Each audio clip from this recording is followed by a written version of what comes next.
नबी इमाम हुसैन से बहुत मोहब्बत करते थे और फरमाते थे, हुसैन मुझसे है और मैं हुसैन से हूँ। ज़माने की हालत। नबी के विसाल के बाद इस्लाम बहुत फैल चुका था, लेकिन कुछ लोग सत्ता के लालच में दीन को बिगाड़ने लगे। उस समय यजीद नाम का शख्स हुक्मरान बना। उसका कामकाज इस्लाम की तालीम के खिलाफ था। यजीद चाहता था कि इमाम हुसैन उसकी बैत समर्थन कर लें ताकि लोग समझें कि यजीद सही है। लेकिन इमाम हुसैन जानते थे कि गलत के साथ समझौता करना दीन को मिटा देगा। उन्होंने साफ कहा, मैं जालिम के साथ नहीं खड़ा हो सकता। मदीना से कूफा की ओर। कूफा के लोगों ने इमाम हुसैन को खत लिखकर बुलाया कि हम आपका साथ देंगे।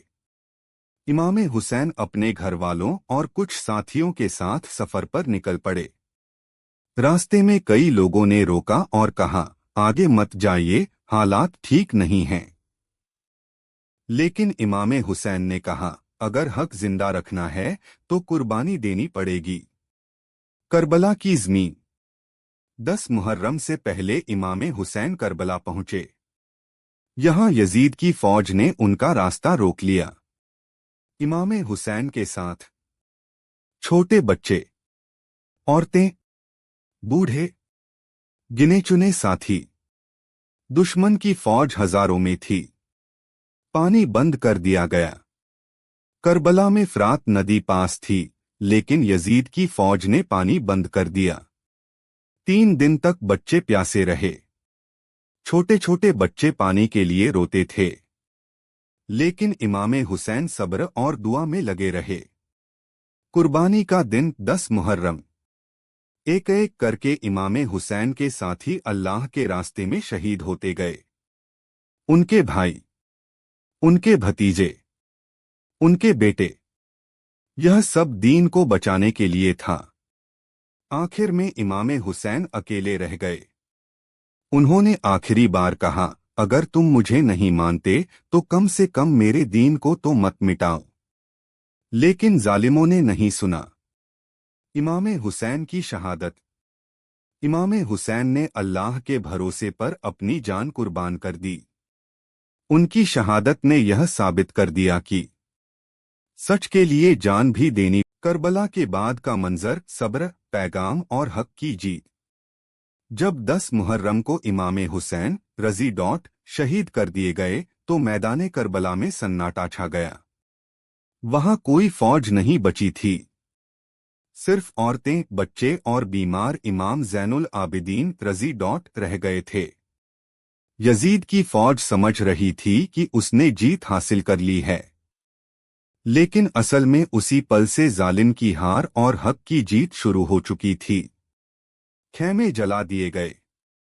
शहादत के बाद जालिमों ने खेमे, तंबू जला दिए। औरतें और बच्चे सहमे हुए थे। लेकिन इस मुश्किल हालात में भी हजरत ज़ैनब पहाड़ की तरह डटी रहीं। उन्होंने बच्चों को संभाला, बीमार इमाम ज़ैनुल आबिदीन को हिफाजत दी और अल्लाह पर पूरा भरोसा रखा। कैद का सफर। करबला से कैदियों को कूफा और फिर दमिश्क ले जाया गया। रास्ते भर लोग तमाशा समझकर देखते थे, लेकिन उन्हें यह नहीं पता था कि ये वही घराना है जिसे नबी ने अपना कहा था। हजरत ज़ैनब का सब्र देखने लायक था। उन्होंने किसी के सामने हाथ नहीं फैलाया, बल्कि हर जगह सच और जुल्म का फर्क साफ बताया। कूफा में हजरत ज़ैनब का खुतबा। जब कैदी कूफा पहुंचे तो लोगों ने रोना शुरू कर दिया। तब हजरत ज़ैनब ने फरमाया, तुम रोते हो? तुम ही तो वो लोग हो जिन्होंने खत लिखकर बुलाया और फिर धोखा दिया। उनके अल्फाज तीर की तरह दिलों में लगे। लोगों को अपनी गलती का एहसास हुआ। यजीद के दरबार में हक की आवाज। दमिश्क में यजीद के दरबार में हजरत ज़ैनब और इमाम ज़ैनुल आबिदीन को पेश किया गया। यजीद घमंड में था। लेकिन हजरत ज़ैनब रजी ने बेखौफ होकर कहा, तू समझता है कि तू जीत गया? यह तेरी भूल है। हुसैन का नाम क़यामत तक जिंदा रहेगा। यह सुनकर दरबार सन्न रह गया। इमाम ज़ैनुल आबिदीन रजी का पैगाम। बीमारी के बावजूद इमाम ज़ैनुल आबिदीन ने लोगों को बताया, हम कौन हैं, हमारा नबी से क्या रिश्ता है, और करबला क्यों हुई। तब लोगों को समझ आया कि यजीद की फौज ने किसके खिलाफ जुल्म किया है। करबला का असली मकसद इमाम हुसैन रजी ने जंग सत्ता के लिए नहीं की थी। उन्होंने खुद फरमाया था, मैं अपने नाना की उम्मत को सुधारने निकला हूं।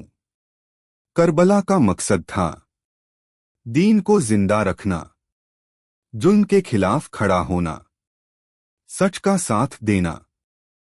आज के ज़माने के लिए सबक। करबला सिर्फ रोने का नाम नहीं, करबला समझने का नाम है। यह हमें सिखाती है, गलत के सामने खामोश मत रहो, सच के लिए अकेले भी खड़े रहो, सब्र के साथ अल्लाह पर भरोसा रखो। आखिरी पैगाम।